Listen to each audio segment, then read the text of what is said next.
Bienvenidos a un nuevo capítulo de Shot Financiero. Hoy con nosotros, Rafael Rothman.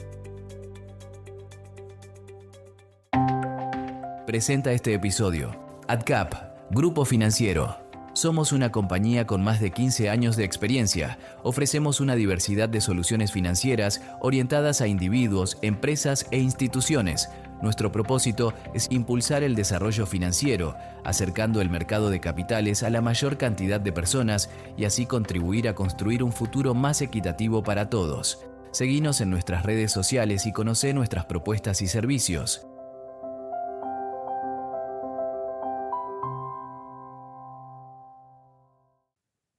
Y ya estamos conectados aquí en Shot Financiero con Rafael Rothman. Rafael, un gusto enorme tenerte aquí en nuestro podcast. ¿Cómo andás? Hola Will, ¿cómo estás? Al contrario, el gusto es mío, muchas gracias por la invitación. Rafael, cuándo y cómo te surgió la vocación por estudiar economía? Una buena pregunta, la verdad que cuando me llamaron me puse a pensar el tema porque vi que siempre lo preguntás y Sí. honestamente no lo tengo del todo claro.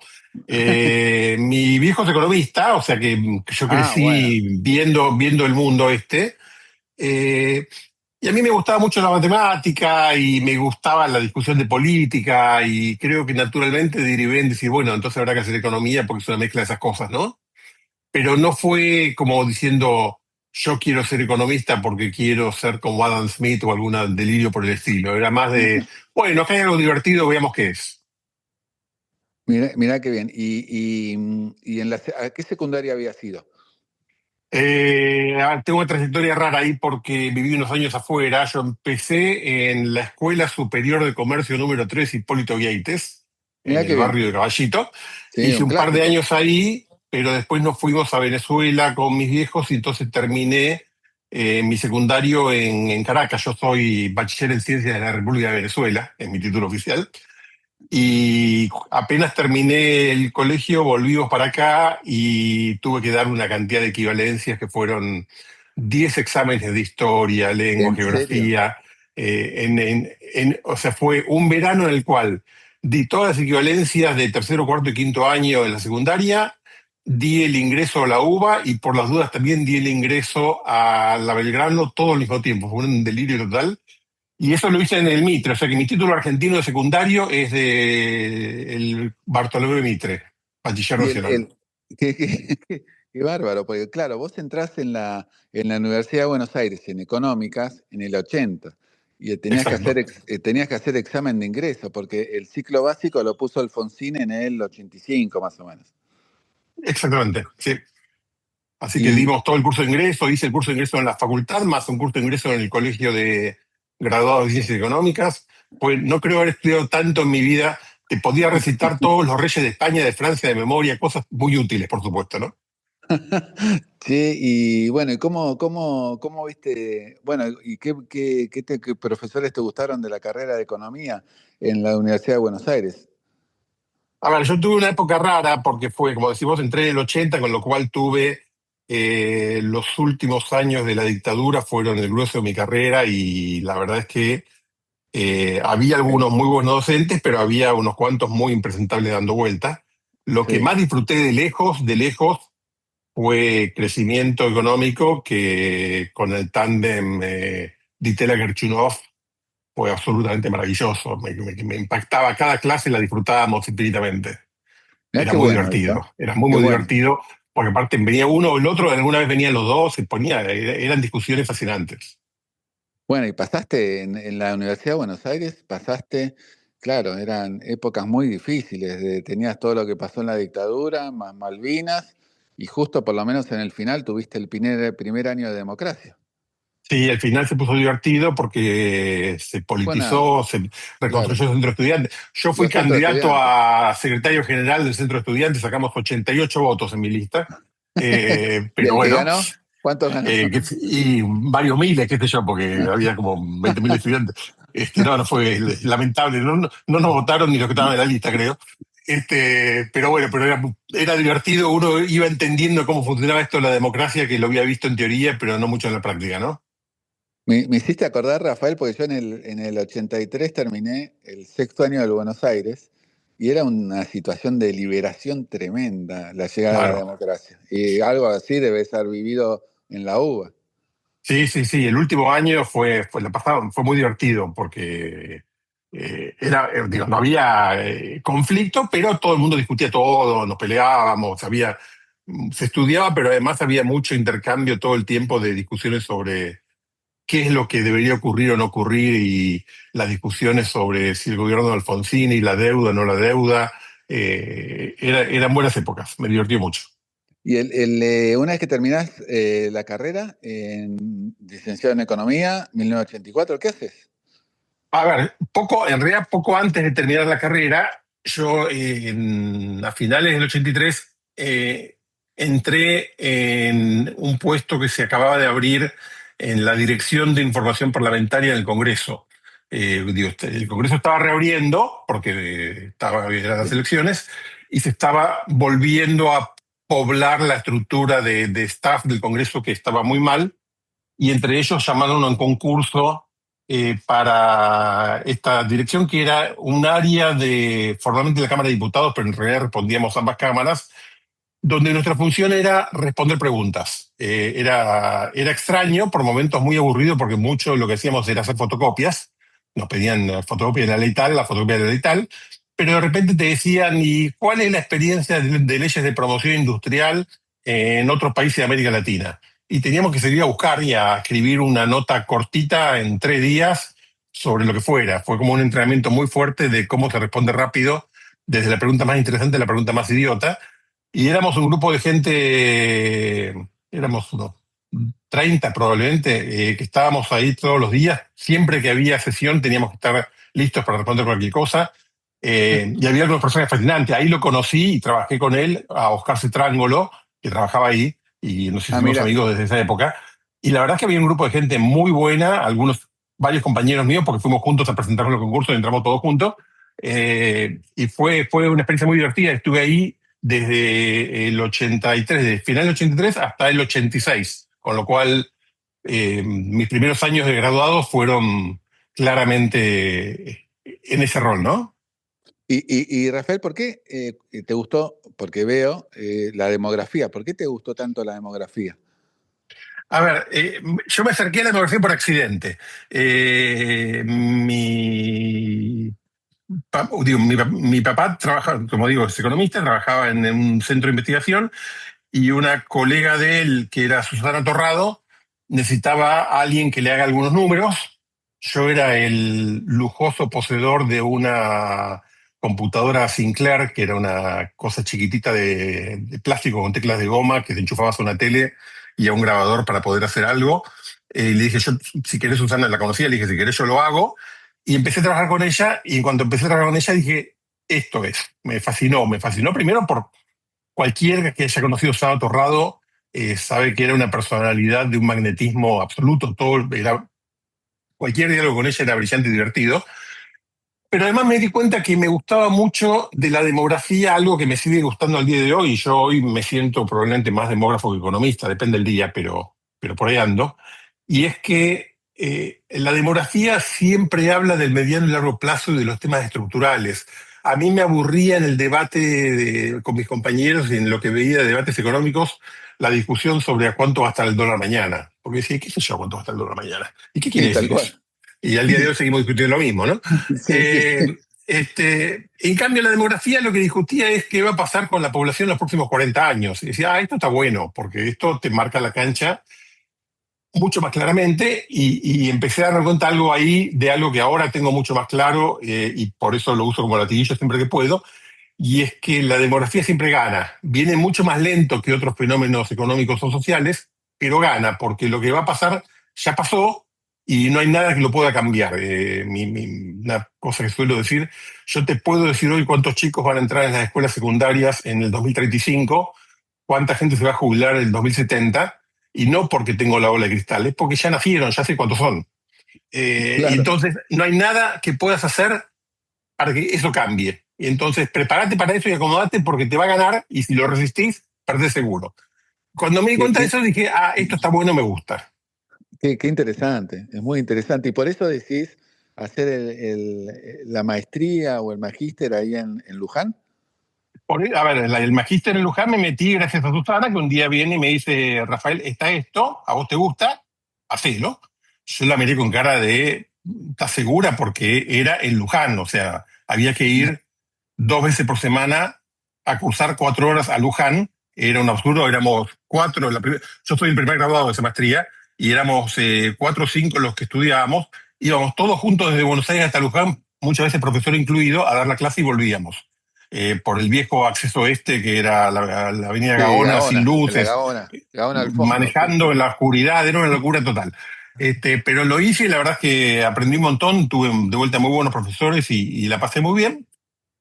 Y cuando estaba terminando eso, me quedó muy claro que, a ver, algo que yo siempre me he tenido en la cabeza, que quería irme a estudiar afuera, hacer un doctorado, y empecé a investigar qué podía hacer, y ahí terminé también al final del día con un camino muy extraño, haciendo mi doctorado en demografía, cuando yo pensaba hacerlo en economía, pero la vida me movió.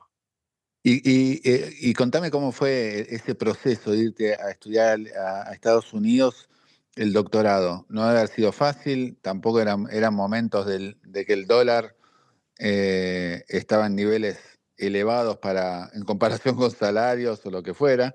Y contame No, cómo fue, porque, era, porque estamos hablando de que te fuiste a estudiar a Estados Unidos en el año 1988. me fui en el 88, estaba casi recién casado, me casé con mi esposa Adriana a finales del 87. Y empezamos el proceso que estaba claro que era parte del proyecto de vida. Eh, lo que yo digo, hay un doble proceso. Uno fue decidir qué iba a estudiar a dónde. Y yo tenía la idea que quería estudiar economía en algún lugar donde haya un buen departamento de demografía, como para poder mezclar las dos cosas. Y ahí identifiqué 2 o 3 universidades en Estados Unidos que eran fuertes en eso. Una era Pensilvania, en Filadelfia, otra era Austin, Texas, y la tercera era Berkeley, California. En Berkeley ganaba que había un amigo muy cercano en aquel momento, que había sido compañero de la facultad, que estaba ya estudiando economía, y entonces él me convenció de que era un buen lugar para ir. Presenté los papeles en las tres, me aceptaron en Austin, y en Berkeley pasó algo raro, y es que un día me llega un mensaje. Estoy hablando de la década del final de la década del 80, yo no tenía teléfono, el método de comunicación que Claro. teníamos era, o sea, yo los El- papeles los mandé por correo. Y después el método de comunicación que tenía es que ellos me respondían mandándome un telegrama, y entonces yo me iba a la oficina de Entel en Maipú y Diagonal Norte a mandar un o, telex en respuesta. no era Era Maipú y muy absurdo. Corrientes, no era Maipú y Corrientes eso. Bueno, No, porque la de ah, Maipú Corrientes no tenía telex, la que tenía telex era la de Diagonal. Por ok, eso, ok. era absurdo. El Qué, edificio grande, ahí no había telex. qué locura. Era una locura, pero es muy gracioso cuando lo pensás desde ahora.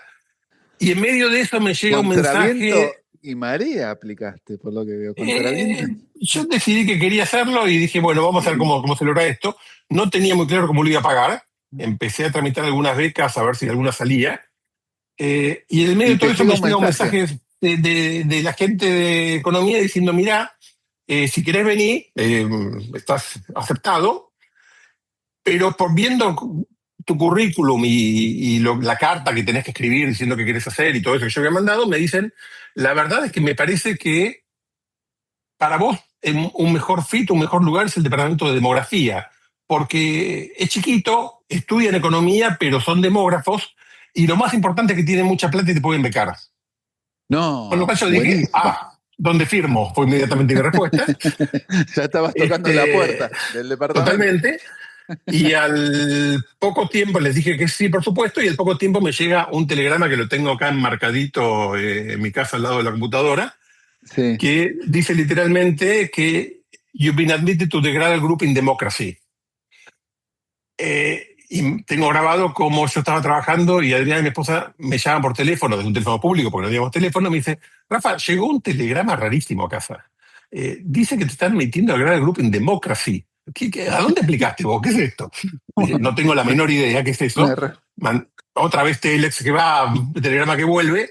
hasta que descubrimos que lo que pasó fue que Tipeo. ellos dictaban los telegramas por teléfono a la oficina de correos y el señor de empleado de correos no sabía que la palabra demography existía y escuchó demography y dijo, no, democracy, y mandó así el Bueno, telegrama. O sea, que a mí me bueno. metieron a un lugar que no existe y tengo el telegrama guardado con la admisión oficial. Pero bueno, en cualquier caso, Pero bueno, por unos lo meses menos era después estábamos en democrático. Berkeley. Sí, sí, al final estábamos en Berkeley con una hermosa beca de la Fundación Hewlett que, que nos Llena de historia. bancó los primeros años y que la verdad es que fue una experiencia maravillosa porque aparte de un departamento muy chiquito, éramos 5, el grupo de ingresantes, todo el departamento eran 4 profesores, 5 alumnos cada año, con lo cual éramos unos 20 y pico en total. Una regla sagrada del departamento es que a las 5 de la tarde todo el mundo se reunía a tomar el té y a charlar. Era muy divertido, teníamos, como había plata, unas computadoras que para esa época eran maravillosas, unas Sun Spark Station, que eran unos tanques absolutos, que ahora darían vergüenza, pero que en el momento era increíble. Y la verdad es que aprendí un montón, era una mezcla rara de antropólogos, demógrafos, economistas, estadísticos, sociólogos, muy, muy divertido, muy interesante y aprendí un montón. Y fueron años, digo, profesionalmente muy valiosos por lo que aprendí. Personalmente, volvimos con una hija, pasamos un terremoto, experiencias que uno no se olvida nunca. Pero qué genial la historia, Rafael, porque es buenísimo, porque que a veces cómo es el destino, que justo te hayan ofrecido demografía y con beca, ¿no? Mm. La verdad es que era Que, totalmente inesperado y bueno, lo agarramos a 5 manos. sí, y cuando llegaste allá te costó el aterrizaje en cuanto a lo académico, venías bien, bueno, venías bien formado, A ver, yo venía con la maestría, con lo cual venía con alguna ventaja, porque en general la gente, mis compañeros, venían con un grado, títulos de vía y títulos de grado, claro, en los sí. cuales nunca habían estudiado nada de demografía. Entonces yo sabía un poco más, lo cual me fue muy útil porque lo que sí fue duro el aterrizaje fue en cuanto a la vida cotidiana y el idioma. Yo hablaba inglés, pero hablaba inglés de aprendido, no de usarlo y mucho menos de hacer un examen y escribir y que sea el idioma principal. Entonces ahí hubo que hacer un esfuerzo muy grande para ponerme a ritmo con eso. Y después, yo lo pienso desde ahora, yo tengo, mi hija mayor vive en Ámsterdam y comparo su experiencia con la nuestra. Y nosotros llegamos a un mundo desconocido donde hablar a nuestra familia era algo que hacíamos 2 minutos una vez por semana por teléfono rapidito, eh, no como ahora que hablamos por WhatsApp 2 horas por día. Y en un mundo desconocido, ¿no? Éramos 2 chicos de 20 y pico de años que no entendíamos cómo funcionaba el mundo. La anécdota que siempre contamos es que al poco tiempo de llegar decidimos que teníamos que comer algo un poco más interesante de las porquerías que estábamos comiendo y dijimos, bueno, vamos a hacer un pollo a la sal, que es algo que aprendimos a hacer en Buenos Aires fácil de nuestras madres, que era agarrar un poco de sal gruesa, poner en una fuente, poner un pollo encima y cocinarlo. Fuimos al supermercado a comprar sal y compramos sal vimos una bolsa de sal gruesa grande, la compramos y después nos dimos cuenta que habíamos comprado sal para hielo, para cuando nieva. Eh, Qué porque no se nos. locura. Y la angustia que nos da decir, no sabemos cómo se compra sal en este país. Este, fueron unos Sí. meses. Por suerte teníamos amigos que nos fueron eh, Educando. suavizando el shock, ¿no?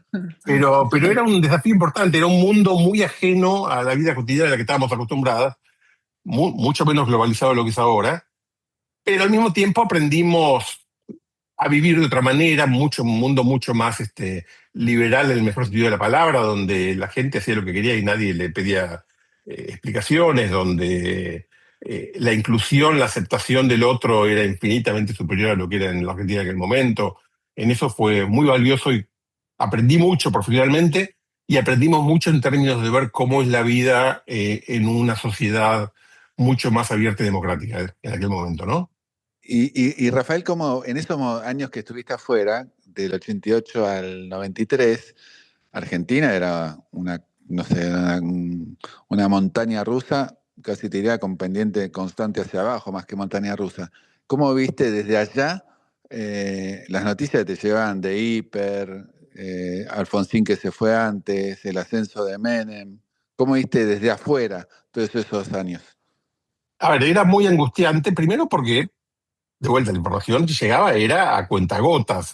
Unos amigos cuando nos fuimos me regalaron la suscripción al Clarín Internacional, que con 15 días antes, 15, perdón, con 15 días de demora me llegaba una especie de revistita con las principales noticias de la quincena anterior. Internet no existía, uno tenía las noticias de lo que le contaba la familia o le contaba un amigo que le contó la familia. Eso era todo, no existía otro medio de comunicación, con lo cual siempre llegábamos tarde a la información y no sabíamos lo que estaba pasando, ¿no? Eh, y lo que uno veía era el caos de lejos en las visitas que hacíamos durante vacaciones, lo veías de más cerca y era muy desconcertante. Tengo muy presente algún verano que vinimos para acá, en el que éramos multimillonarios y el siguiente no podíamos pagar un café y te pasaban esas cosas porque la volatilidad del tipo de cambio argentino que todos conocemos, y estando afuera y no tan conectado en la cotidiana, era muy desconcertante, diciendo, ¿cómo puede ser que esto? O sea, lo entendía racionalmente, pero después, ¿cómo puede ser que nos adaptemos tan fácil a esta locura, ¿no? Y nos adaptamos, porque bueno, hemos aprendido a funcionar así. Y una vez que te recibís, Rafael, que tenés el doctorado y en demografía, ¿qué ofertas te aparecen? ¿Qué haces y por qué volvés? A ver, tuvimos largas discusiones pensando qué queríamos hacer de nuestra familia. Como te dije antes, teníamos ya una hija, una nena de, en aquel momento, un poco menos de un año, muy chiquita, un bebé. Eh, Tuve algunas charlas sobre las posibilidades de quedarme en Estados Unidos en algún lado o quedarnos por un tiempo. Me ofrecieron ir a un centro de demografía en Belo Horizonte. Viajamos y visité el CELADE en Santiago, lo que era CEPAL, el Centro Latinoamericano de Demografía, que era parte de la CEPAL, y tuve algunas charlas. Pero a la hora de los bifes decidimos que queríamos estar en la Argentina, cerca de la familia. La idea de que nuestra hija creciera sin abuelos no nos gustaba y dijimos vamos a apostar a ver cómo podemos armarlo. Nos vinimos para acá, me senté un día con quien era en aquel momento la directora del Centro de Estudios de Población, CENEP, que era Zulma Lates, Zulma Arguini Lates, y Zulma y quienes estaban ahí, que eran ella, Alfredo Lates, Alejandra Pantelides, Catalina Weinerman, me dijeron, vos vení acá, vemos qué hacemos. Y la verdad que fue una generosidad y una ayuda monumental. Conseguí algo de plata de que mi director de tesis en Berkeley consiguió, me ayudó a conseguir un financiamiento por un año. Entonces mi primer año de acá tenía una especie de fondo postdoctoral para funcionar. Buenísimo. Conseguí algún contrato de alguna empresa aseguradora para que le haga algunos números y con eso empezamos a armar una estrategia de sobrevivencia que era medio a los ponchazos porque nunca tenía un horizonte de mucho más de algunos meses, pero bueno, por lo menos íbamos funcionando con eso, ¿no? Y Pero así empezó la vida porteña. eran años los 90 que por lo menos había estabilidad y había un clima más optimista sobre la Argentina. Sí, nosotros llegamos cuando estaba recién empezando, o sea, nosotros volvimos a Buenos Aires en agosto del 92, o sea que la estabilidad era una novedad en ese momento todavía y nadie tenía mucha confianza en que durase mucho. Pero efectivamente, de ahí hacia adelante fueron los buenos años del menemismo en términos económicos, ¿no? De más Sí. crecimiento, donde la convertibilidad funcionó mejor y generó más oportunidades y más riqueza. Al mismo tiempo, como la convertibilidad funcionaba como funcionaba, los dolaritos que teníamos guardados de nuestro viaje se iban licuando muy rápidamente porque cada vez valían Sí. menos.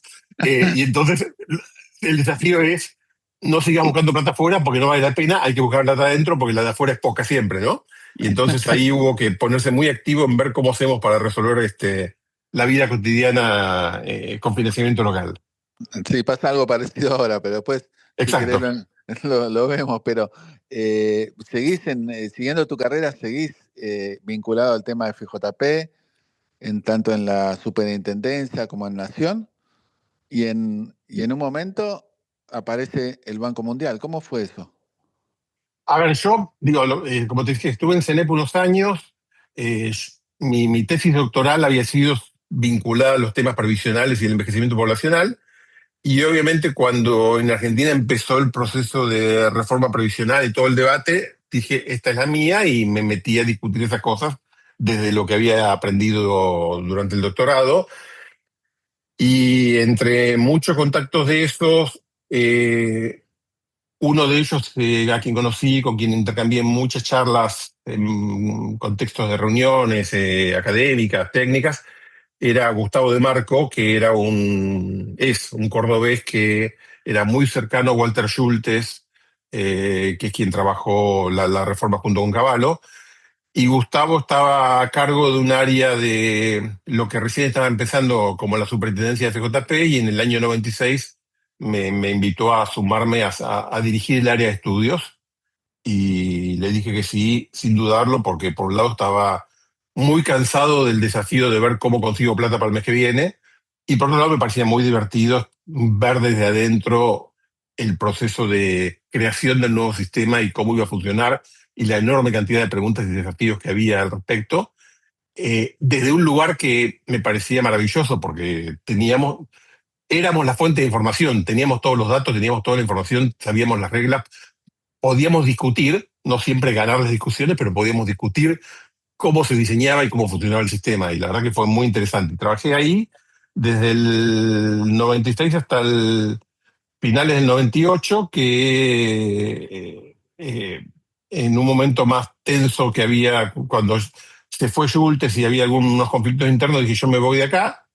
Y me fui a trabajar en Nacional FJP, estuve primero manejando un área de estudios también en Nacional FJP, y después estuve un par de años como vicepresidente, hasta que en principio del 2002, en medio de la crisis y la sensación de derrumbe total, en una reunión de la Asamblea Mundial de Envejecimiento en Madrid, quien manejaba en ese momento el área de pensiones en el Banco Mundial me preguntó si tenía ganas de ir a Washington, y nos miramos con mi esposa y dijimos, ¿y qué hacemos con esto? Porque acá no tengo la menor idea si este país sigue existiendo un par de años, y me Claro. están ofreciendo un trabajo con un sueldo, con no sé cuántos miles de dólares para pagar la mudanza, digo, las mejores condiciones del mundo. Y dije, uy, bueno, vamos. Y fuimos. Y estuvimos un par de años viviendo con la familia. Ya había nacido nuestra segunda hija, así que éramos cuatro. Nos mudamos a las afueras de Washington y haciendo vida americana por un par de años con las chicas en las escuelas, todo un desafío.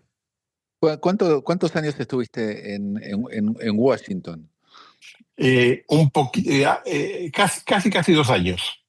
Ah, ok. Hicimos un par de años, y en un momento hubo una decisión de vuelta familiar de decir queremos volver. Yo me senté con quien era en ese momento mi jefa en el banco, en el área de desarrollo humano, y le dije a Ana María, te agradezco infinitamente todo lo que me has dado, me encanta trabajar acá, pero me voy a vivir a Buenos Aires porque mi familia se va a vivir a Buenos Aires. Si puedo seguir trabajando con vos desde allá, buenísimo, si no, te agradezco muchísimo. Y me dijo, déjame verlo, y a los 3 días me dice, si querés te vas a la oficina del Banco de Buenos Aires y trabajás desde allá. Dije, perfecto. Bien, buenísimo. Y entonces, desde finales de mediados del 2004 hasta que me retiré del banco en el 2020, estuve sentadito en Bullar y Corrientes, en la oficina del banco, trabajando desde ahí para Argentina, pero también para otro lugar de América Latina y otro lugar del mundo. Digo, mi puesto era oficialmente de staff local, pero trabajando en el tema de jubilaciones para todos lados, ¿no? Claro, porque leyendo tu currículum, Rafael, veo que especialista en protección social estuviste también y también en todos los sectores sociales para líder de programas y Argentina, Paraguay y Uruguay.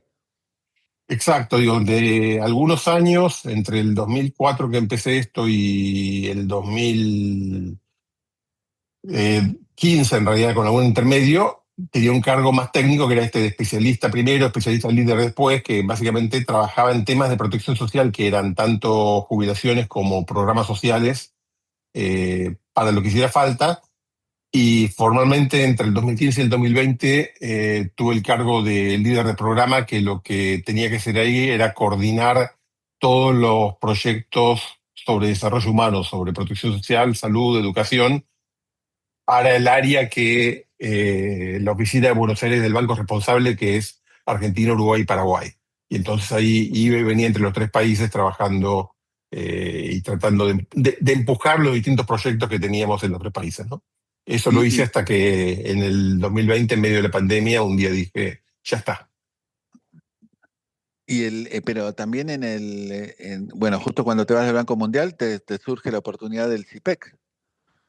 Sí, fue posterior. Dije, un día yo dije, basta, me cansé. Fueron Sí. casi 18 años muy interesantes, pero de vuelta es un desgaste. Hay oportunidades que van desapareciendo y cosas que son atractivas en un momento y 20 años después son menos atractivas. Y entonces dije, es momento de cerrar un ciclo.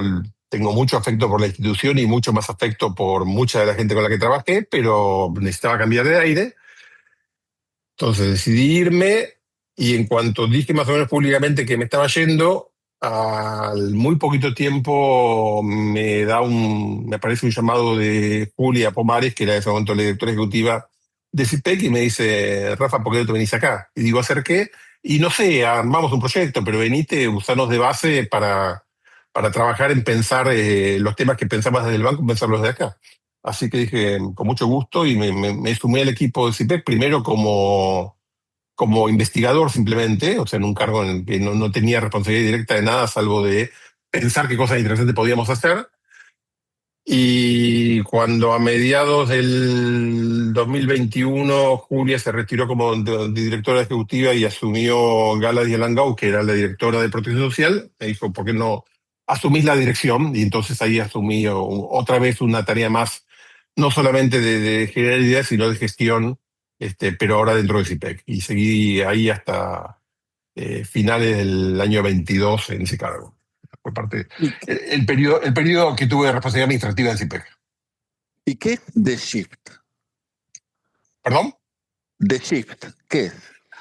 Decirte es algo que, honestamente, porque igual esto no lo escucha nadie, todavía estoy tratando de entender. A ver, No, pero no, tiene mucha, por lo que yo ya leí, tiene mucho, es muy interesante. yo creo que, a ver, es algo que apareció en mi vida por accidente. Alguien me llama un día y me dice, ¿querés venir a una reunión? Y te invito a una conferencia a dar una charla. Y yo dije sí, como le puedo decir que sí a todo el mundo. Esa persona era Andrea Falcone, cuyo nombre lo conocía porque es una abogada más o menos conocida en temas de previsionales y temas de derecho de adultos mayores. Y dije, yo voy a charlar a ver de qué trata. Y cuando fui me encontré que era una reunión en el centro de convenciones de la ciudad y en Figueroa Alcorta con un montón de gente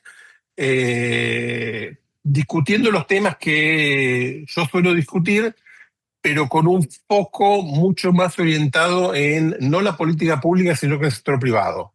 Y básicamente la discusión que Andrea ha ido motorizando y que ha ido construyendo es decir, está muy bien lo de políticas públicas y hay que hacerlo, pero además, ¿qué hace el resto de la sociedad? ¿Qué hacemos para acomodarnos al cambio demográfico?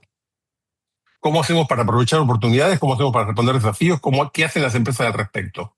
Y este año Andrea me dijo, ¿querés sumarte un poquito más? Y estamos creando un consejo que vaya asesorando técnicamente el proceso, vos lo podés dirigir, hacemos reuniones, hacemos discusiones, promovemos debates. La idea es que haya debate de la política pública, pero fundamentalmente que haya también debate de qué es lo que hacen las organizaciones, qué es lo que hace el sector privado, qué es lo que hacen las empresas para acomodarse a esta realidad que está cambiando tan rápido y que en muchos casos no se han por enterado.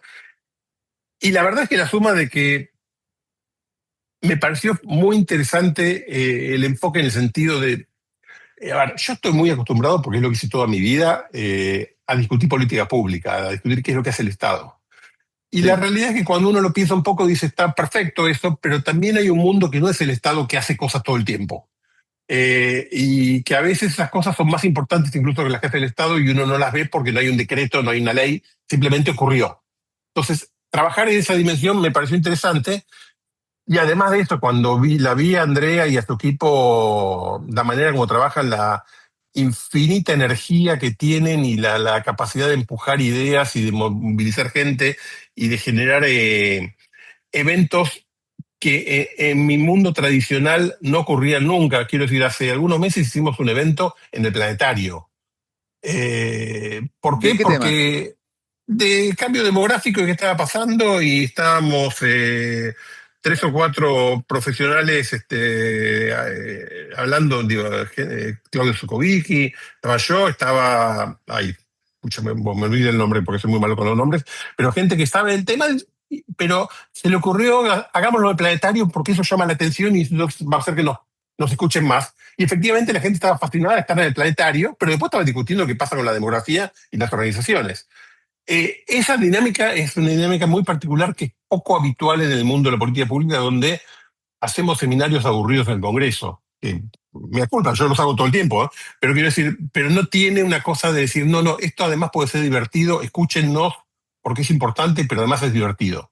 Y el equipo de Andrea y que está organizando todo esto es muy bueno en motorizar eso y entonces en generar mucha más atención, mucho más ruido. Y la verdad que me parece muy valioso, porque si algo que tengo claro es que el debate sobre qué pasa con el cambio demográfico y sus impactos económicos, previsionales, en salud, en educación, es una discusión de política pública, pero es una discusión de la sociedad, además, que en general la sociedad tiende a no abordarla con mucha profundidad porque o la ignora o comenta lo que escuchó al pasar en un video de TikTok, ¿no? Pero esto nos da posibilidad de discutirlo más a fondo.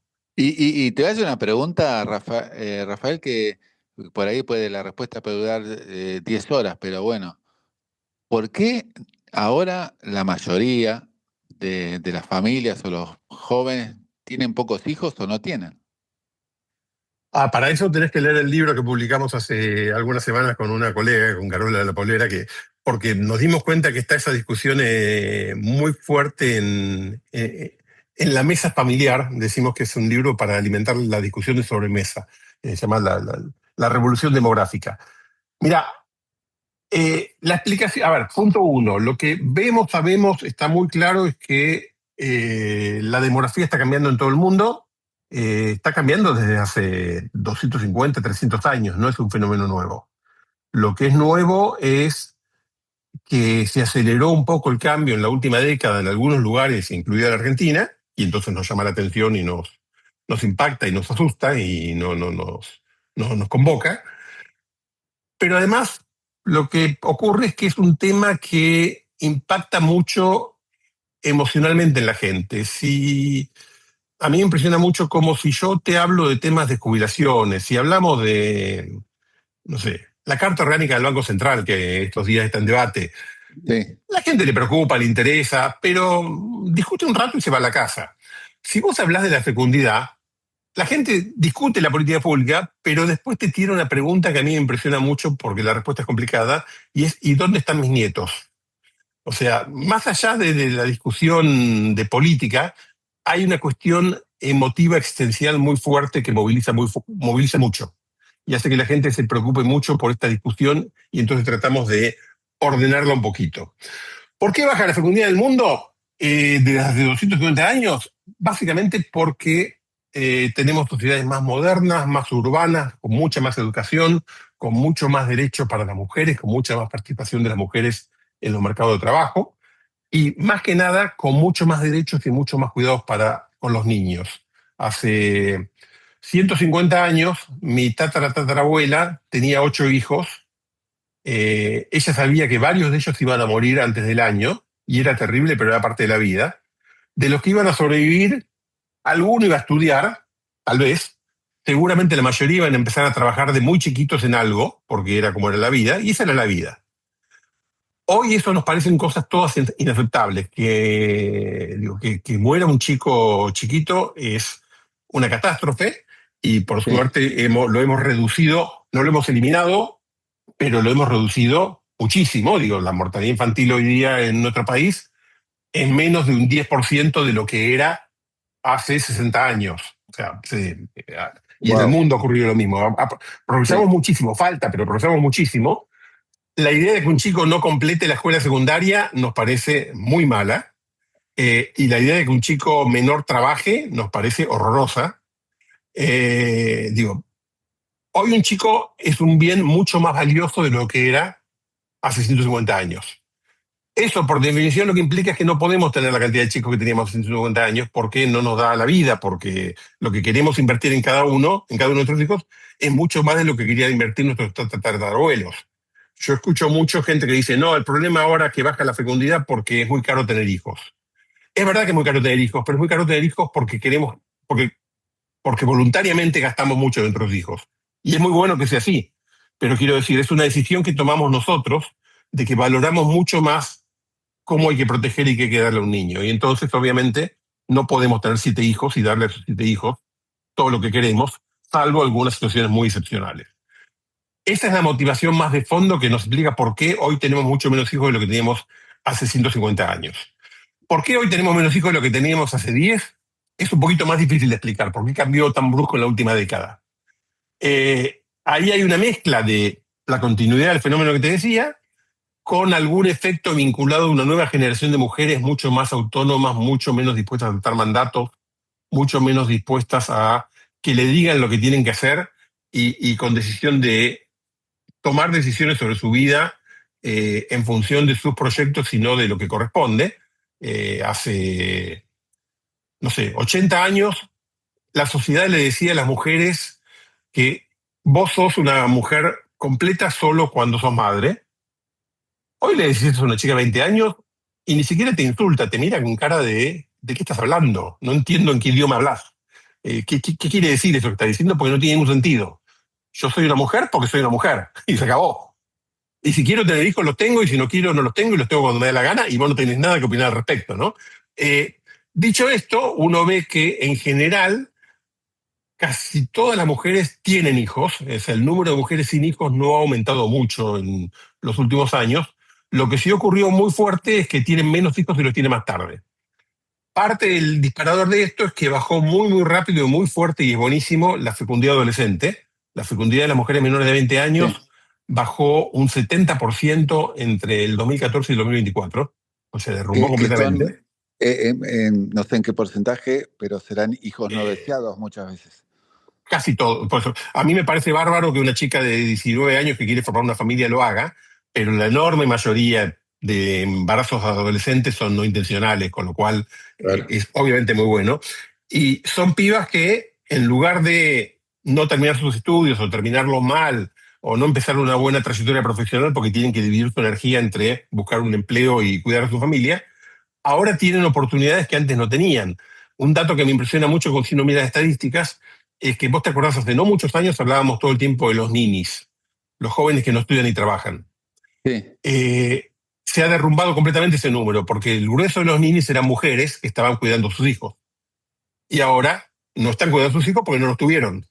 Y entonces, eso genera oportunidades enormes. Es buenísimo, genera algunos desafíos no menores que hay que responder. Ninguno de ellos es imposible y ninguno de ellos algo que no se haya ya resuelto en otros países del mundo, pero a los cuales no podemos no responder. No es que estamos condenados al éxito, como decía el expresidente Dualde. Hay desafíos Sí. importantes a los que tenemos que responder. Si respondemos, todo esto es una enorme oportunidad para crecer más económicamente, para mejorar el bienestar de la población, para mejorar el futuro de nuestros hijos. Si no respondemos, vamos a tener un problema grande. Claro, justo te quería preguntar eso, porque, y volviendo al tema de la política pública, con este fenómeno, ¿no, Rafael? El, primero, la reacción de un gobierno, las consecuencias de esta tendencia son importantes. Bueno, vos las sabes de memoria, desde económicas hasta lo que fuera, pero tiene que hacer algo, tiene que adaptarse a las nuevas reglas de juego, incentivar a que las familias tengan más hijos. ¿Cuál debería ser la respuesta de política pública en este contexto? A ver, algunas cosas sabemos, otras son menos claras. Sabemos que las políticas que buscan aumentar la fecundidad, aumentar la natalidad, Sí, en general son muy caras y tienen muy poco impacto. O sea, es una mala idea tratar de lanzar la política nacional de aumento de la natalidad. Eso no ha funcionado en ningún lugar. En subsidio realidad, por hijos o que te den eh, plata por hijos. esas cosas no funcionan para cambiar el número de hijos que tienen las familias. Y básicamente no funcionan porque la decisión de tener o no tener un hijo tiene poco que ver con la coyuntura y con que me des un bono o no me des un bono, con que la situación económica esté mejor o peor, y tiene mucho más que ver con mi proyecto de vida. No es si mañana el gobierno de alguna manera logra bajar el precio del dulce de leche a la mitad, yo voy a comprar más dulce de leche. Si mañana el gobierno me da un subsidio por hijo, yo no voy a tener un pibe. Porque no me alcanza, no importa cuánto me des. A lo mejor que me das 5 millones de dólares, lo pienso. Pero no hay una política que me dé 5 millones de dólares a cada persona. Sí, Entonces, eso funciona mal. Hay dos casos en los cuales funcionó bien, que yo conozco. Uno es el de la Rumania de Ceausescu, que en el año 69, de un día para el otro, decidió que la fecundidad era muy baja y había que aumentarla, y como buena dictadura feroz que era, dijo, se prohíben los anticonceptivos, se prohíben los abortos, y toda mujer que no haya tenido un hijo el último año tiene que someterse a un examen ginecológico para ver por qué no está embarazada. O sea, era salvaje. Eso provocó un aumento fuerte de la fecundidad un año, que al año siguiente ya empezó a bajar de vuelta y en unos años emparejó para abajo otra vez, y además provocó un montón de mortalidad materna, un crecimiento muy alto de la mortalidad materna, chicos abandonados, fue una catástrofe social. El otro caso que conozco es en Argentina. Argentina, a principios del año 1974, hay un decreto firmado por Perón y López Rega que prohíbe las actividades de promoción del control de la natalidad. Y además dice que cualquier anticonceptivo se vende con receta triplicada en las farmacias. O sea, decidió, no tan salvajemente como Rumania, pero en esa línea, vamos a forzar a la gente que tenga más hijos. Y si vos mirás los datos de fecundidad en Argentina, en la segunda mitad de la década del 70 tuvimos un pequeño baby boom. La fecundidad subió un 10-15%. mira, Básicamente por eso. ¿Por qué? Le complicaste la vida a la gente y entonces tuviste más embarazos no intencionales de los que venías teniendo antes. En cuanto volvió la democracia y se ordenó el Estado para responder a las necesidades de la gente, eso desapareció. Entonces, eso no funciona. Eso no quiere decir que darle apoyo a las familias con chicos sea una mala idea. Es una muy buena idea darle apoyo a las familias con chicos. Primero porque entonces los chicos viven mejor y eso es bueno. Pero más importante aún es que en la dinámica demográfica que tenemos ahora, la población de adultos jóvenes en el mercado de trabajo se va a reducir en las próximas décadas a medida que los menos chicos que están haciendo ahora lleguen al mercado de trabajo. Entonces nosotros lo que necesitamos desesperadamente es que esos chicos sean mucho más productivos de lo que somos vos y yo. Porque de esa manera la economía del país va a seguir creciendo y el producto per cápita va a seguir creciendo aun cuando haya menos trabajadores. Y la mejor manera de que estos futuros trabajadores sean muy productivos es que tengan una muy buena primera infancia, una muy buena educación, para que lleguen al mercado de trabajo con habilidades mucho más desarrolladas de las que llegamos vos y yo.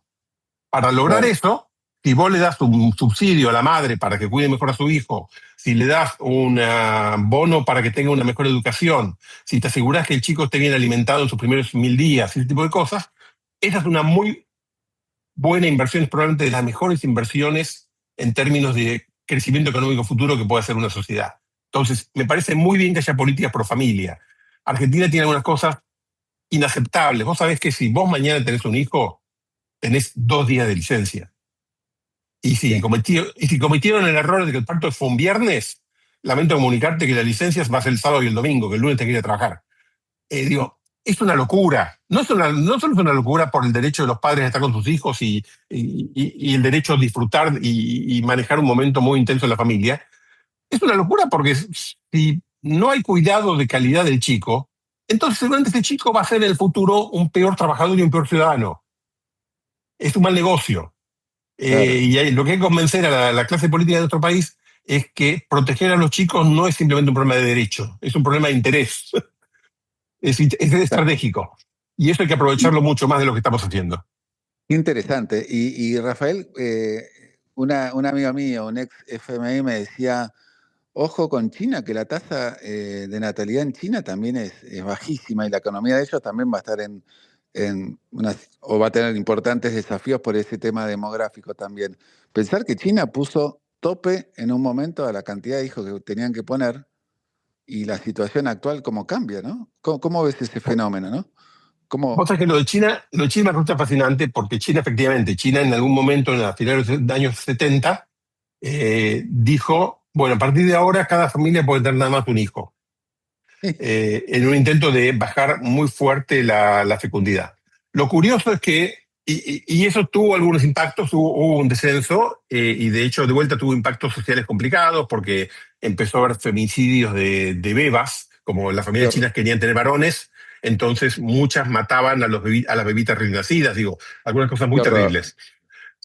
Ahora, dicho esto, cuando vos mirás qué pasó con la fecundidad en China y la comparás con qué pasó con la fecundidad en Taiwán o en Tailandia, en países cercanos de cultura más o menos parecida, lo que encontrás es que no fue tan distinto. Quiero decir, la fecundidad en China estaba bajando antes de que se apruebe la norma de un hijo por mujer, perdón, un hijo por familia, y después siguió bajando más o menos parecido a lo que estaba pasando en Taiwán, donde no tenía esa regla. Eh, y lo que ocurrió a partir del 2016, cuando salieron de esa norma y volvieron a promover un aumento de la fecundidad porque se dieron cuenta que estaba muy baja la fecundidad, es que no pasó nada, están promoviendo la fecundidad y la gente los ignora. Porque la gente toma sus decisiones de vuelta no por lo que dice un decreto o un presidente, sino por su proyecto de vida. Entonces, China tiene un problema ahora de crecimiento demográfico importante porque como bajó muy rápido la fecundidad, ahora está recibiendo el shock en términos de fuerza de trabajo.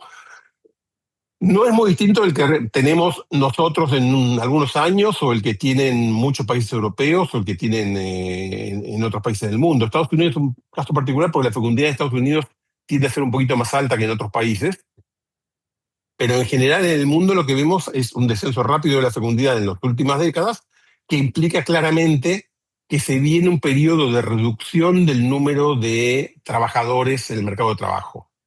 Eso requiere inevitablemente que los trabajadores aumenten mucho su productividad.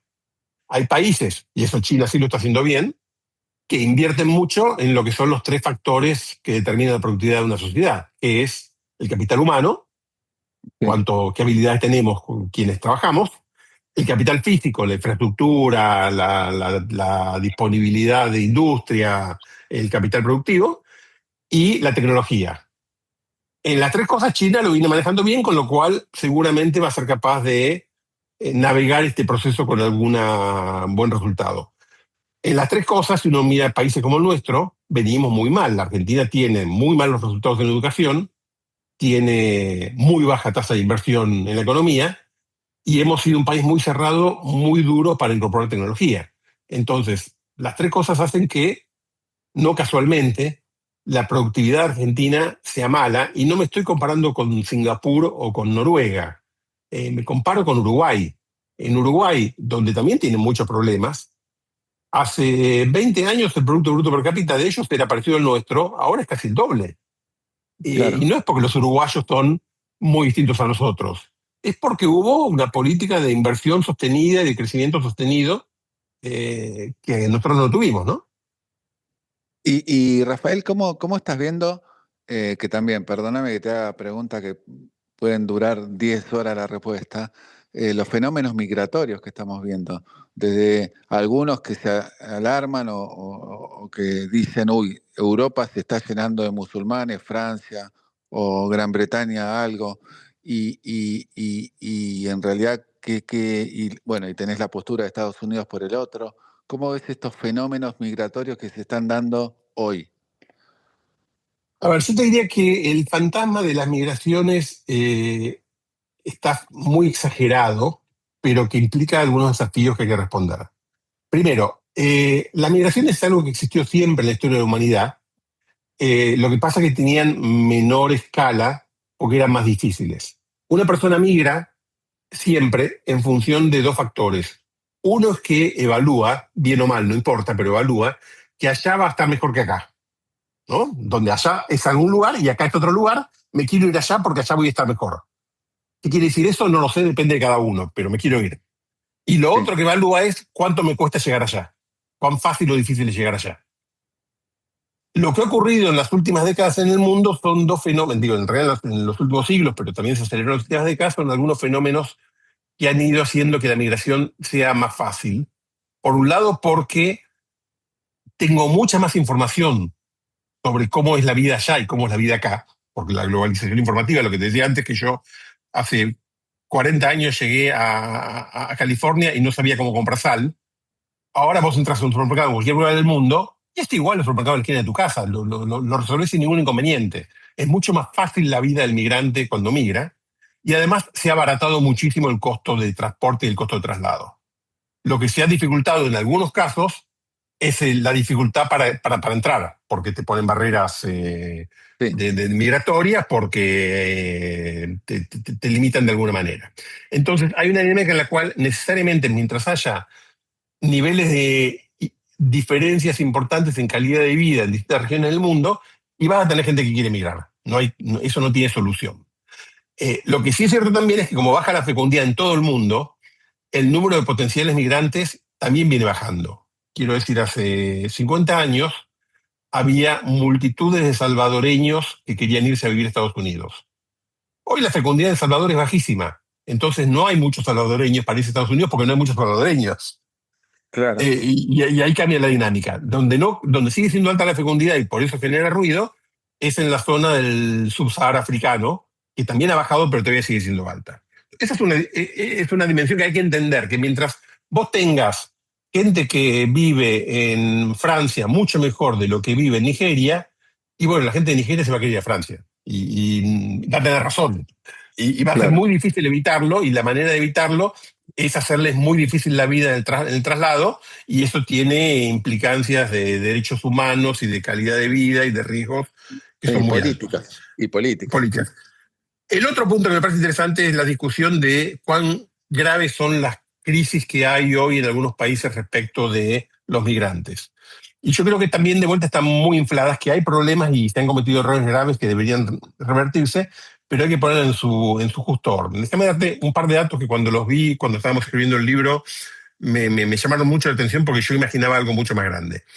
Europa, en la Unión Europea, el porcentaje de población que vive en un país que no es donde nació, o sea, población que Sí, migró, es un 14%. Hay un 14% de los habitantes de Europa que no nacieron en el lugar donde viven.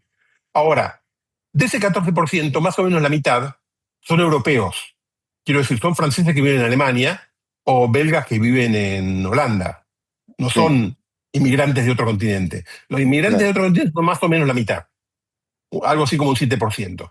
Y de ese 7%, algo así como 3 puntos son o europeos del este, rusos, ucranianos, que no vienen de la Europa tradicional, o americanos o australianos, con lo cual el mundo que es el fantasma que genera muchos debates en la prensa y en algunos círculos europeos de la inmigración de Oriente Medio y africano a Europa, representa hoy en promedio un 3-4% de la población, no es un número monumental. Por supuesto que eso es un promedio. Después vas a un barrio de París y hay mucha concentración porque no está distribuido parejo en todos lados. Pero el promedio no es muy alto. Lo que sí creo que ha pasado es que en general los países europeos tienen una mala tradición, déjame corregir, no es que tienen mala tradición, no tienen tradición de inmigración. Son países que han sido durante muchos años básicamente fuente de emigrantes, no atractores de inmigrantes, y que entonces no han resuelto bien cómo manejar la integración de los inmigrantes. Y el problema muy serio que hay en Europa no es que haya muchos inmigrantes, sino que los inmigrantes no se integran a la sociedad tradicional. Cuando a Argentina llegaron millones de europeos, a finales del siglo XIX, principios del siglo XX, o cuando en Estados Unidos pasó lo mismo, hubo conflictos, hubo incluso momentos de violencia, pero en algunas décadas éramos todos argentinos y en Estados Sí, Unidos eran todos norteamericanos. sí, En Europa está costando mucho resolver eso. Está costando mucho resolver que el argelino, hijo de argelino, nieto de argelino, diga, no, no, yo soy francés, no soy argelino. Eh, este, Esa es una discusión que tiene que ver con el sistema educativo, tiene que ver con la actitud de la sociedad hacia quienes vienen, tiene que sí, ver con la cultura de quienes vienen y los deseos de quienes vienen, pero es algo que hay que trabajar, no enojarse y pelearse. Es algo que hay que claro. trabajar en mejorar. Y en Y general los países europeos lo han manejado muy mal. y el fútbol por ahí te cambia todo a veces, ¿no? Con un resultado. Eh, el fútbol no es menor porque cuando tenés un fútbol exitoso, de repente tenés los hijos de inmigrantes que son héroes nacionales porque te ganaron un claro. mundial, y Sí, entonces la tal gente cual. que estaba más negativa dice, ah, para un minuto, Ah, me- no eso me me gustan los gusta. inmigrantes, pero Yamal está muy bien, ¿no? Lamine Yamal está muy bien. Claro, Y ahí te genera una diferencia importante en términos de algunas de esas discusiones. o Eh, Mbappé, bueno, en Puede ir por Francia ahí, sin también. duda alguna. O Mbappé en Francia, qué sé yo, tenés mil Claro. ejemplos, ¿no? Y ¿qué hace hoy Rafael Rothman? ¿Qué estás haciendo?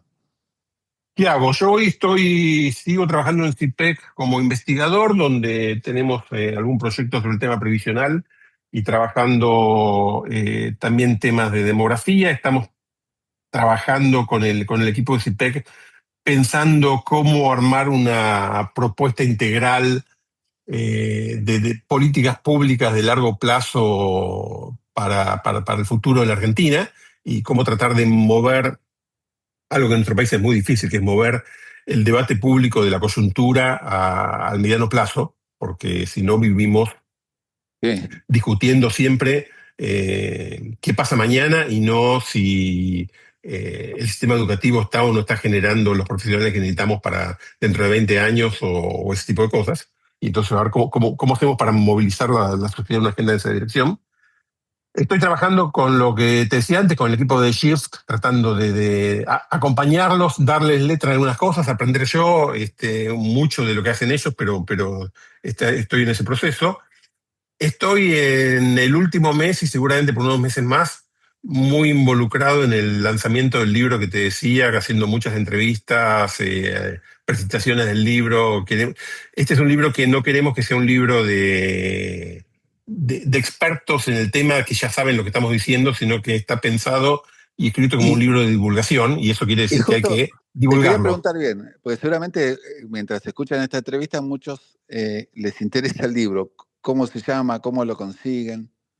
La revolución demográfica está en su librería amiga. Es un libro de Editorial Planeta, justamente. No es un libro de un sector académico, es un libro que está en todas las librerías, una tapa muy Buenísimo. linda, amarilla, entre amarilla y verde, muy llamativa, y donde lo que tratamos de hacer es de decir, trabajamos mucho con Carola de la Polera, que es mi coautora de esto, de cómo hacer para no so- discutir con mucha rigurosidad y con información, pero hacerlo entretenido, hacer la discusión interesante. Si algo que me gusta mucho de la demografía, y vuelvo al principio de la charla, que me gustó desde el principio, es que eh, todo tiene una explicación, las cosas pasan por algo, y entender la mecánica que lleva a que cambie la mortalidad, cambie la fecundidad. Hay unas discusiones fascinantes en estos años sobre qué va a pasar con la mortalidad en el futuro, que nadie sabe, y si vamos a vivir más tiempo o no, y qué puede ocurrir si vivimos más tiempo.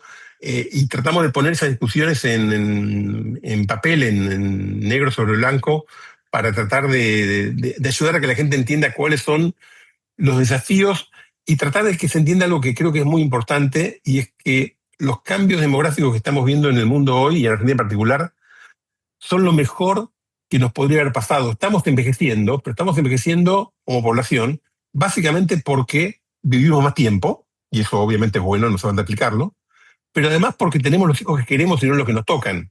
Y eso también es bueno. Entonces, que la sociedad envejezca es el mejor indicador de desarrollo económico y social.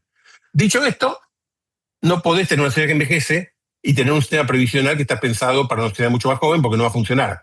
No podés tener un Claro. sistema que envejece y tener un sistema de salud que está pensado para atención fundamentalmente materno-infantil, cuando cada vez más lo que tenés son problemas de enfermedades crónicas de gente mayor. No puedes tener una sociedad que envejece y ciudades que no están preparadas para resolver problemas de movilidad de gente que puede seguir trabajando, puede seguir aportando, pero no puede viajar colgada a un colectivo, porque para eso no le da el físico. Entonces, tenés que trabajar en resolver esas cosas, porque si no, vas a dejar pasar oportunidades. Y hay una frase ahí que suele decir mucho un amigo y colega, José María Fanelli, que me parece brillante, y es Sí. que las sociedades son como las personas, se tienen que ser ricas antes de hacerse viejas, porque después es demasiado tarde. Si yo quiero ser rico cuando tenga 85 años, me tengo que hacer rico ahora. A los 80 años no me voy a hacer rico, ya está. La sociedad Sí. pasa lo mismo. La sociedad argentina está empezando a envejecer. Se tiene que ser rica ahora, porque en 30 años va a ser demasiado tarde. Y eso ser rica ahora quiere decir tener más capital humano, tener más capital físico, tener más tecnología. Entonces tenemos que trabajar en esas cosas y tenemos que trabajar muy seriamente en esas cosas. Qué interesante, la verdad que es re interesante todo, porque, porque ahora incluso con la inteligencia artificial, el otro día un amigo me contaba que los avances de la inteligencia artificial llevados al campo de la medicina, quizás te aceleren este proceso histórico, como vos decías recién, de la esperanza de vida que va en ascenso, y te lo lleven Ahí incluso hay una más para arriba. discusión, ahí hay una discusión que por ahora es medio de ciencia ficción en algunos lugares. Digo, hay gente que te dice que en 5 años llegamos a la inmortalidad y cosas por el estilo, que me parece No, demasiado. no creo que Eh, tanto, por pero eso, no creo que tanto, ojalá. pero sí es verdad que No sé si abrís el ojalá, diario pero y bueno. lees. No, pero es verdad que abrís el diario y lees que en no sé dónde encontraron la cura del cáncer de páncreas y que en no sé dónde encontraron que, gracias a los EMPIC, los problemas de obesidad y los problemas cardíacos vinculados a obesidad los vamos a resolver. Y que, o sea, estamos avanzando mucho en técnicas médicas que pueden tener impactos fuertes sobre la mortalidad y sobre las condiciones de vida y de salud de la gente en un futuro no muy lejano. No sé hasta dónde llegaremos y cuán rápido, pero están pasando cosas interesantes. Lo otro muy interesante que pasa, que vincula los cambios tecnológicos y los demográficos de una manera bastante particular, es que estamos en medio de un cambio tecnológico muy fuerte. La humanidad ha pasado por cambios tecnológicos a lo largo de toda la historia, ¿no? Empezó, no sé, cuando alguien inventó la rueda o descubrió la rueda, hasta ese momento empujábamos las piedras y así descubrimos que podíamos llevarla rodando. Y pasamos por las revoluciones de producción agrícola, de la agricultura en el Neolítico, a las ciudades, a mil cosas más, a la revolución industrial, al petróleo. Todos estos cambios tecnológicos siempre generaron dificultades en el empleo porque hay gente que se queda sin trabajo, porque los que trabajaban en la mina de carbón, cuando apareció el petróleo, se quedaron sin trabajo. Y los que trabajaban con los caballos, cuando apareció el autocombustión, se quedan sin trabajo. Pero históricamente, lo que hemos visto es que tarde o temprano la sociedad se reacomoda y al final tenemos más producción y más trabajo, con algunos dolores en el proceso, que en algunos casos son importantes, pero al final lo hemos logrado. Hoy hay mucho debate sobre si este nuevo cambio tecnológico vinculado a la digitalización y la inteligencia artificial va a ser parecido a la historia o va a ser distinto. Pero una diferencia muy grande que tenemos respecto del pasado y que a mí me fascina para discutirlo es que por primera vez esto ocurre en un contexto en el cual la oferta laboral no aumenta, sino que disminuye. O sea, cuando reemplazamos los caballos por los autos, al mismo tiempo que teníamos el desafío de saber qué hacemos con la gente que cuida los caballos, lo que teníamos era una fuerza de trabajo que estaba creciendo, con lo cual hacía falta crear puestos de trabajo y hace falta crear muchos puestos de trabajo para los que se quedan sin trabajo por el cambio tecnológico y para los que se incorporaron a la fuerza de trabajo. Bueno, ahora no, ahora tenemos menos trabajadores, porque la población no crece, sino incluso va a decrecer un poco. Entonces, a lo mejor es más fácil, pero no es obvio que los puestos de trabajo que se pierdan por el cambio tecnológico sean equivalentes y sean los mismos que los trabajadores que se pierden porque hay menos población. A lo mejor no hay macheo y tenemos un problema muy grande porque nos faltan trabajadores capacitados de un lado y nos sobra gente que no tiene habilidades del otro. Pero es un debate que me Claro. parece que tenemos que empezar a dar cada vez más fuerte, porque además es el que nos define, entre otras cosas, por ejemplo, qué sistema educativo queremos para las próximas décadas, cómo tenemos que formar a nuestros chicos para que sean los trabajadores del año 2050. Qué interesante todo. Últimas dos preguntas y juro que no las mantengo en dos, Rafael. Eh, Dale. ¿Sos optimista con Argentina? Yo estoy enfermizamente optimista. Vamos, Todo el tiempo pasado fue peor, siempre, vamos. no importa en qué dimensión lo mires, y Sí, la humanidad se ha visto envuelta en catástrofes importantísimas de las que siempre salió para adelante. Dicho esto, te repito lo que te dije hace un rato, que sea optimista no quiere decir que crea que estemos condenados al éxito. Quiere decir que creo que tenemos la habilidad y la capacidad como especie en la humanidad y como sociedad, la Argentina o el país que quieras ver, de salir adelante ante los desafíos y de seguir mejorando la calidad de vida de los habitantes.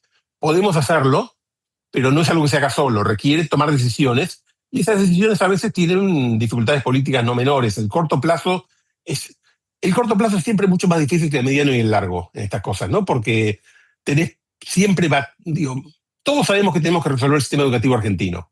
Ahora, ¿cómo haces para resolverlo sin pelearte con los sindicatos docentes? Y qué sé yo. Pero todos sabemos que tenemos que hacerlo y que de alguna manera lo terminaremos haciendo. ¿Cuándo y cómo? No tengo la menor idea. Clarísimo. Ahora sí, la última y cumpliendo mi juramento.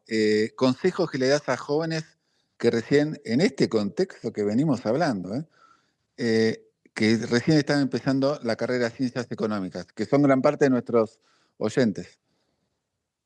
Es difícil eso. A ver, una, que absorban todo lo que puedan lo más rápido posible, estudien, porque me parece que es importante aprender. No, quiero decir, creo que es importante entender de dónde vienen las ideas. Perdón que haga tanta referencia al libro, pero la verdad es que me tomó mucha No, energía no, el a mí me último encanta, año yo y me me lo volvió. estoy procurando, pero en serio, me encantó. Pero, Aparte o es un sea, tema que me apasiona.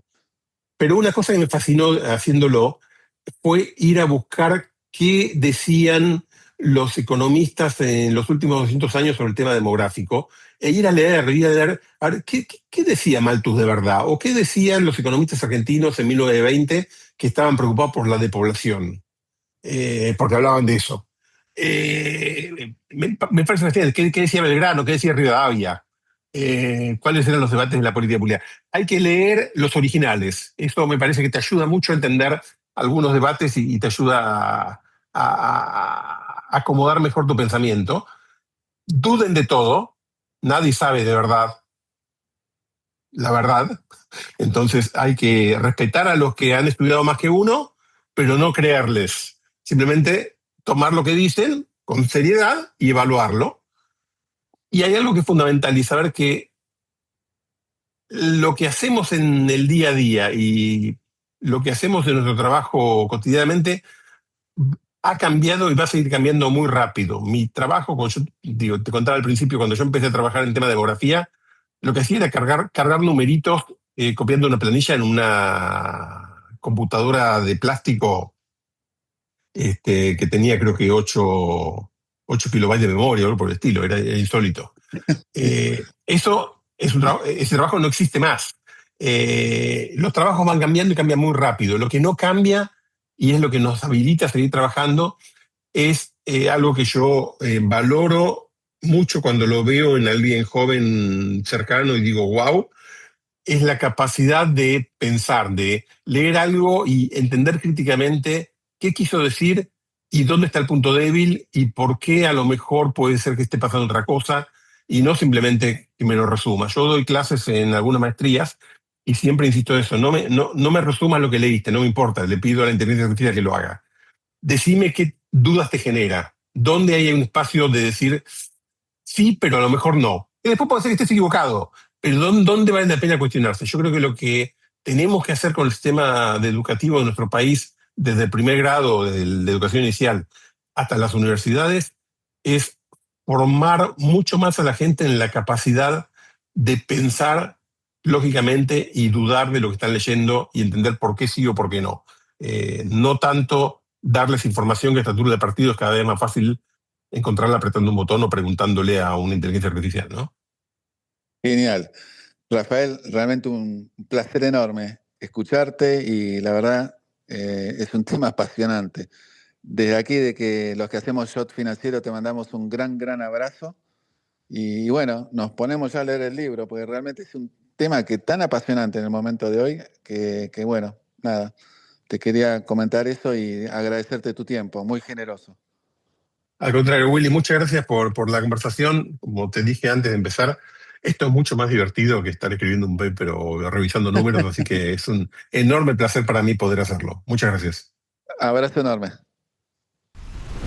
Propósito, actitud, resultados. Liderazgo modo Geneia.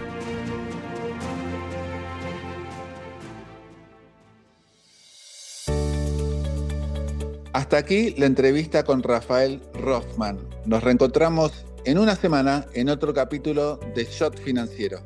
Chau.